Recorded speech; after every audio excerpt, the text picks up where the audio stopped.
Welcome, you computer guitar players. Well, guitar players in general. Today, I'm gonna say I have the honor to show you Rock Essentials 2, AmpLion by Audified. Okay, the company is called Audified. Let me tell you something about them. I know very little about them. They're from the Czech Republic, and they've been in the business of plugins a long-ass time. A long-ass time means experience. Back in the day, in the 90s, they did guitar pedals under the name D-Sound, and then way later, they turned into Audified. Go on their website, check the history. There's a lot of combined knowledge over the years on how to do plugins. Literally in the days where people didn't even know what a plugin was, they did plugins. And they were in guitar plugins relatively early on. And the danger with a lot of guitar plugins is you can do anything you want, which means they're being crammed full of stuff, which means you play with a plugin instead of with the guitar, which is a big danger. Trust me, right after this video, I'm shooting my Amplitude 5 video, and that video is going to have some serious criticism about how much stuff is in Amplitude 5, because sometimes too much stuff is too much stuff, which is the reason why the Strymon Iridium, and which is a modular pedal, and the Walrus Audio ACS1, which is a modular pedal, are a great idea to actually get shit done. Because they are modulars, but concentrating on the classic Fender Deluxe, on the AC30, and some form of Marshall, because those are the amps that defined, not an era, that defined rock and roll and jazz and everything. And a lot of amps are derivatives of those. So why not just focus on those amps, is what Strymon and Walrus Audio thought. But there are very few plugins that do that. Well, yes, if you have the Universal Audio platform, for about $200, you can buy a single amp. You can buy a Marshall, you can buy, I don't think they have Fenders, but Fender-like amps. You can buy the Friedman, and they're great simulations of those amps. But if you don't have the Universal Audio platform and you don't want to spend that much money, where do you go? Well, there is Audified, that's the company. And then the platform is the AmpLion, I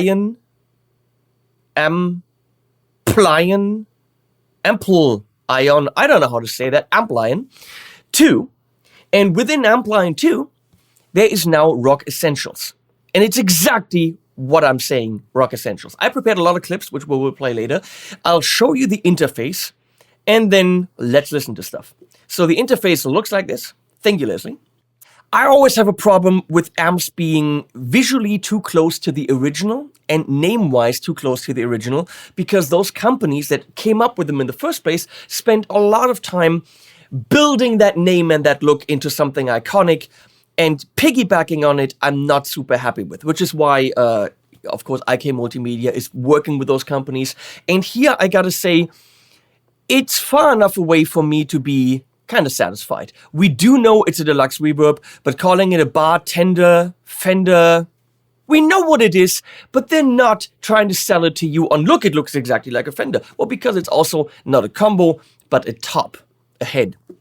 So what we have here is, well, a good deluxe reverb with all the inputs. So if you go down here on the channel, they're calling it channel, you have the normal inputs, you have the vibrato inputs.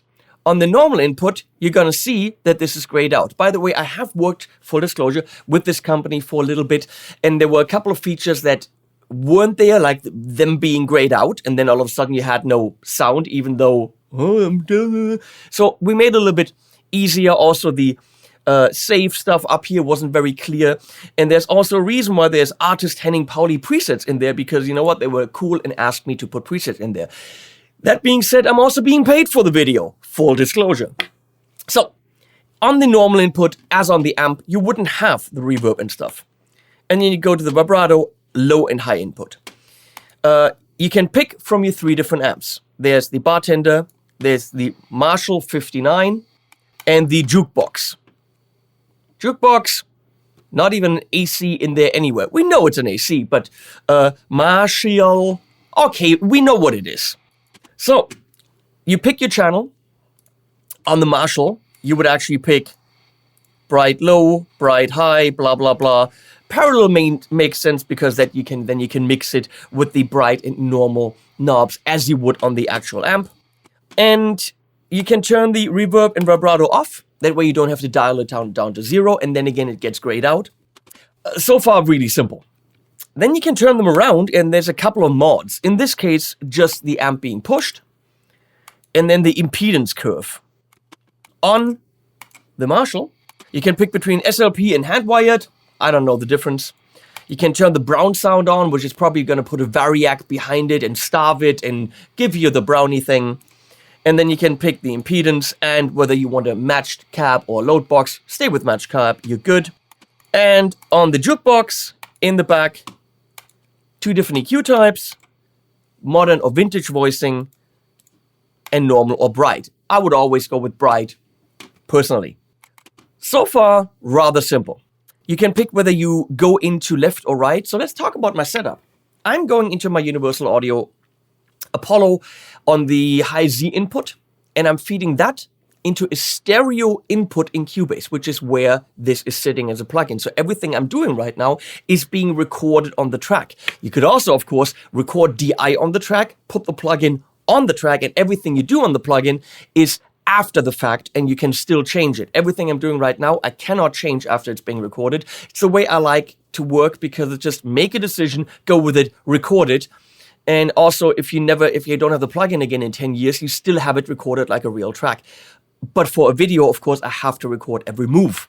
So that is then going onto a track, which is in monitor mode, so I can hear what I'm doing. And that is going out of virtual outputs in Cubase onto their own output, so that I have lower latency. If this goes through the whole thing in Cubase, through your whole mixer, and let's say through your master section, and on the master section you have a couple of plugins, every one of those plugins will add latency. So if you want the lowest latency possible, go through your DAW, but assign it for listening a monitor channel where this is going out of virtual outputs directly. So it has its own output without any other plugins on it. So I'm taking the left input. You can also do left, right, or actually fully stereo when you feed it with full stereo signal. There's a double track function, which is pretty cool, which will do virtual double tracking, which in the track at the beginning I actually did on the main clean guitar, and it works pretty well. Saves you some time, and for a quick, hey, let me play that part, let's do it stereo, great. Moving on, there's a pre-section, so you have a couple pedals here. A wah, which of course you would have to have some kind of, you can do this with the mouse, but you would have to have some kind of MIDI control over it. Very simple drive section. I love it that they give you the basics. There isn't a let me go through 15,000 drives. Treble booster, range master, that's very trebly. I don't know what that is, some other kind of boost. Classic fuzz, distortion plus, and we're gonna hear all of this in a little demo that I recorded already. And of course, a tube screamer. You can of course turn these on and off. You can call up a second one. And of course, with MIDI, you can clearly use external foot switches. I don't even know how that would work. All right, here, probably remote control editor. I don't know. Somehow you can assign that. But you can also manually turn that on and off. There is EQ, graphic EQ or parametric EQ. Realistically, you have that in your DAW already, so why even bother? There's modulation. There's a classic flanger. There's a classic electro-harmonic style phaser and a EHX chorus. And I said to them, I wish you had kind of a CE1, very subtle boss style chorus. And you know what they said? Okay, next version, it's in there. Just as much as a compressor, like a Dynacomp or something, because if I'm playing funky, clean parts, I would like a compressor in front of it, which they're working on, so that's coming. A simple, subtle chorus and a compressor is coming. And then you have an analog delay. In the post section, you have the same effects, plus studio-style delay. So you have a digital delay, which is very cool and very stereo, and a digital reverb post. Of course, in addition to the reverbs in the amps. And then there's the cab section, which is rather simple. You have a 112 cab. You can move the mic around. You can see position, angle, all this. You have level and pan, fully stereo. If you wanted a different cab on the left and the right, you go call up another cab, and you can see there aren't that many here. I can bypass it and do DI, maybe record cab on the left, DI on the right. You can easily do that by just panning. None, Chuck, the bartender, the jukebox, which is the matching cab for the AC30, a 412 greenback, and a 412 G12A. Not a lot, but what you need. And I'm going to assume, no, you cannot load your own IR. That might be coming, I don't know. But if not, you just go to DI and then put an IR loader behind it. And there you go. Wall of sound is free from True Notes. So you pick your mic, 57, 906, all the classic stuff. Let's stay with the 57. That was about in this position. And that's it. Down here, we have a noise gate, which cuts, and then a hiss gate, which will reduce the hiss as we go. Like if it doesn't cut it, but just does noise reduction. I'm going to give you a couple sounds, but then we go into my prepared stuff because now you know everything. 3 amps, 4 cabs, couple of pedals, that's it. What you hear now is actually stuff I have in front of it. Now that's just the amp. Here's the Fender.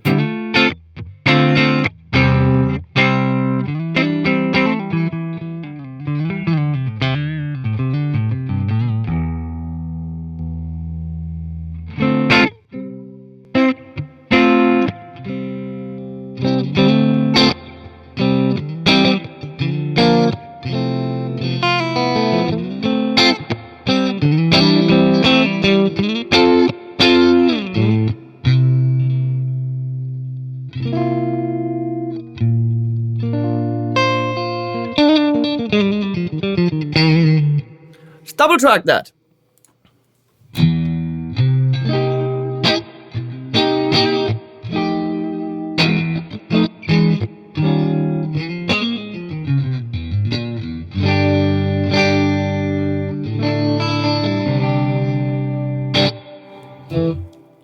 It's that easy to get a killer sound.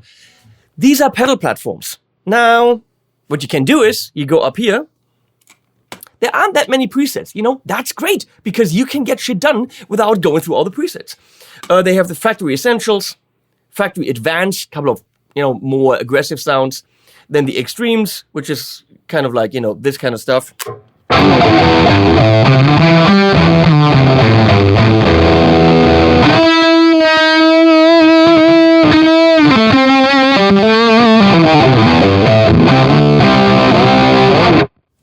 And then there are mine. And what I did is I tried to give you, well, what you need. So we're going to go to 65 pedal platform.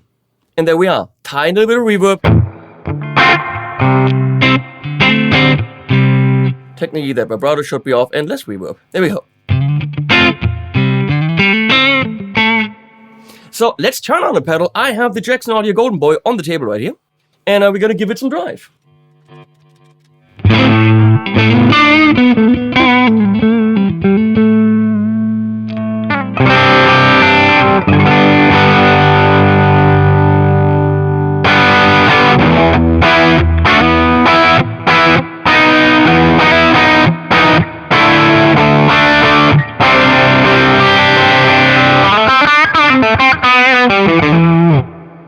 Let's harmonic trem it with the Harmonious Monk from Jam Pedals.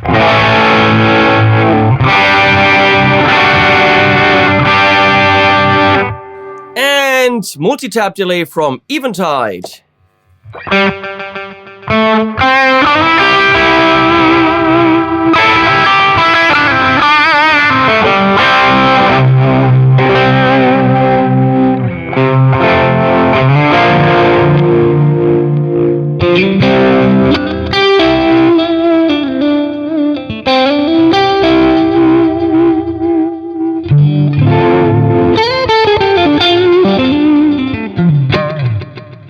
So does it work with your pedal board? Feeding your pedal board into your computer, you now have a super simple pedal platform and it works. So if I go to my, let's say, MADI pedal platform. We can see I got the noise gate on. Let's crank it up a little bit more. You can hear a little bit of standard Marshall kind of buzz.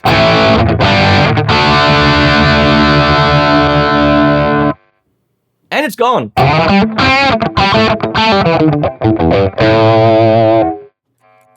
That's a hiss gate. There's not that much hiss, there's more hum.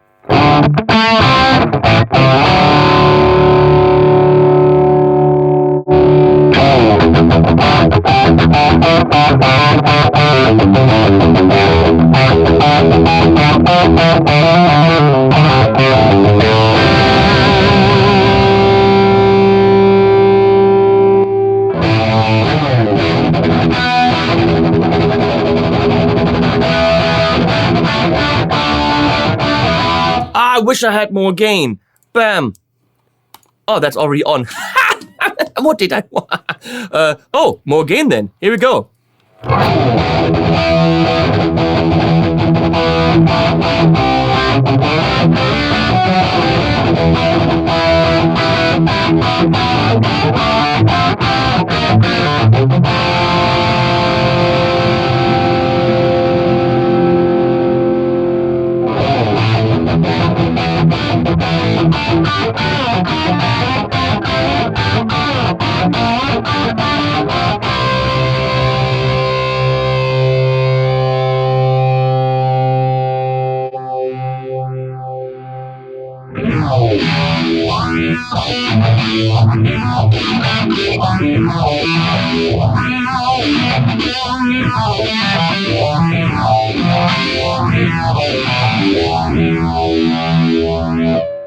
Yeah, that for me that needs a mix knob on there.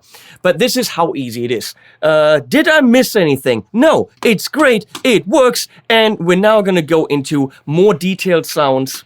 How do I turn this around here? Of all the amps. Let's do more of the cleany kind of stuff. Here we go.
Well, that showed you a lot of stuff that we've already covered, but of course, without me yapping about it. Now, without me yapping about it, let's go through the Marshall-y stuff.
It's rockin'! So, yet again, same thing, but all the Vox sounds. Have fun.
Let's do a couple more pedals and just see how it behaves.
So that is it. That is Rock Essentials 2 by Audified in the AmpLion 2 series, I guess, or whatever we call that. You can't get more to the point while having options with a couple of drive pedal, a couple of effects, but not so many that you can't create music.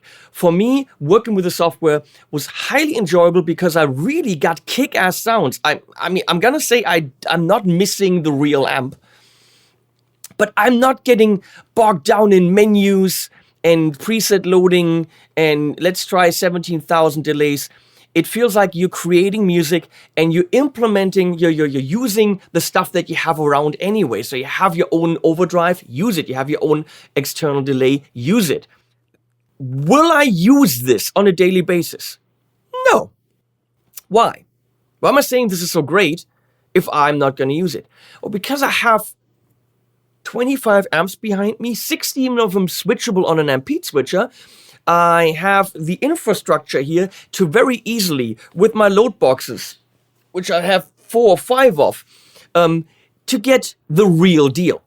And Audified wouldn't tell you, well, this is going to replace your setup, Henning. No, because my setup is this, but in real. So if you can do real, do real.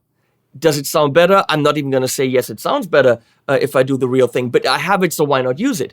But for anyone else, on a laptop, ridiculous. On a desert island, ridiculous. In the practice room, have your laptop with you, you have an idea, bam. If you have a stable system, use it live. This is, I don't know what the price is. I don't know, $100, over $100? It's not going to be over 200. I don't think so. I don't know the price. But it is definitely cheap enough to justify what it is. Can you get software with more amps and more IRs and more pedals and post effects and all this? Absolutely. But the whole idea here is that it doesn't have that because it focuses you on making music. And if a deluxe reverb, an AC30 and a Marshall Plexi aren't enough to create amazing music, then what in the world has rock and roll done for the last 40, 50 years? So you can't argue, oh, but I need the Mesa Boogie. Then you don't know how to get sounds. Okay, I'm sorry. Unless you want to do a specific type of metal, which I don't necessarily know. Yeah, you can use the Plexi with a pedal. And even if not, then get something else for metal. This is ridiculously good. And I'm very impressed by the sounds. I really am. And especially by this simple package, by a company that pushed the launch of this back to implement some of the features I suggested to give you a better product. Like up here, for example, you're going through the presets. You want to recall a preset. There's a little disk icon off the hard drive. So that's pretty much doing the same thing here. or save a preset, save as. Very simple. It couldn't be easier. Very, very cool. Bang for the buck. I would say everything has some flaws that I'm pointing out, but because I saw the flaws, like the Marshall was a little bit too flabby, it had too much low end. What did they do? They asked me to record my Marshall type amps, the Friedman, the Marshall SV20H, the way that I like them, and they compared and tried to match it closer. That's cool. I can't fault it at anything because the stuff that I didn't like, they fixed before release. So I'm gonna give this 99% yay. I don't know. The 1% is for the font, and this stuff is red, and I don't like red. There you go. That sucks. Well done, Audified. Thank you for commissioning this video. It was great working with you guys. It is a really, really cool plugin, and probably if I used software to record, that would be the one that I go to. Can't say it any other way. Thanks for watching. I'm gonna put links below to Rock Essentials 2, and I know what you want to see, so we're gonna put some animals at the end.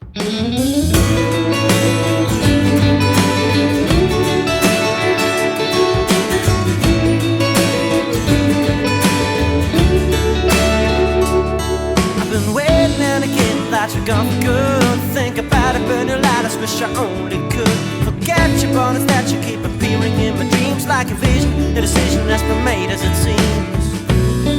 Don't